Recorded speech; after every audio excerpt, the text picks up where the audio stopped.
Знаете што се однесува до ВМРО ДПМН, ние секогаш сме биле подготвени да дискутираме, да дебатираме со секого кога е во прашање државата, националните и државните интереси.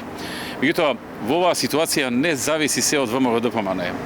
Ситуацијата во голема мера зависи, или во најголема мера зависи од СДСМ, чија тактика очигледно беше по секоја цена да се направи криза. По секоја цена, колку што е можно повеќе државата да ја воведат во криза, бидејќи веруваа дека на тој начин, односно дека тој е единствениот начин да дојдат на власт и на некој начин да ја остварат својата цел, на сметка се разбира на државата и народот. Ние како партија и во изминатиот период покажавме дека сакаме да се најде решение со диалог и со наоѓање и разбирање помеѓу политичките партии. Ќе ве потсетам, прво понудивме на СДСМ, доколку се откаже од платформата, од тиранската платформа, дека ВМРО е подготвена да им ги остапи 51 пратеник кои што ги има да владеат извесен период кој што ќе го договориме, но услов да биде да се откажат од тиранската платформа и доколку Заев биде избран од албанските партии кои што би го избрале заради таа тиранска платформа, ВМРО ДПМН му нуди опцијата да понатаму го поддржува, само да не ја спроведува таа платформа, односно содржината во неа.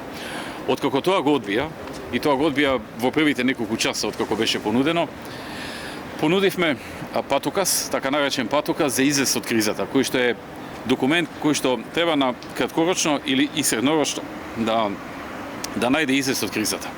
Тој излез од кризата помеѓу останатите делови на тој патоказ подразбираше и предвремени избори заедно со локалните. Нешто што е изводливо, нешто што нема ништо посебно да чини во државата, ниту пак посебно малтретирање на граѓаните, бидејќи тие и онака ќе излегуваат на редовни локални избори.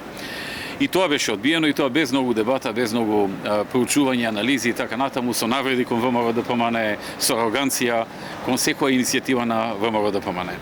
Потоа понудивме нов документ, значи трета иницијатива. Тоа беше манифестот за единствена Македонија, кој што пред се беше за една среднорочна стабилизација и уредување на односите помеѓу политичките партии во правец на еднината на државата и долгорочен документ. И овој документ беше отфрлен во првите неколку часа. Арогантно, надмено и прилично дрско од страна на СДСМ. Тој документ го подготвувавме доста долго во обид да им се допадне на сите политички партии и нормално, како што кажавме во изјавата, бевме подготвени да дебатираме за него, да седнеме со партиите, да евентуално нешто подобриме, исправиме, надградиме, да ги внесиме размислувањата и на други политички партии, но и тоа беше отфрлено. И тука не се покажа слух за некаква соработка. Така што вашето прашање е на место, но јасно е дека СДСМ не сака никакви чекори во правец на стабилизирање на државата, освен нивната зацртана цел, а тоа е по секоја цена доаѓање на власт, дури и по цена на државните и националните интереси. Јас разбирам дека кај нив фактурата е голема, дека ги притиска фактурата, дека киријата е скапа, но неприфатливо е ниту за ВМРО ДПМН, ниту за народот.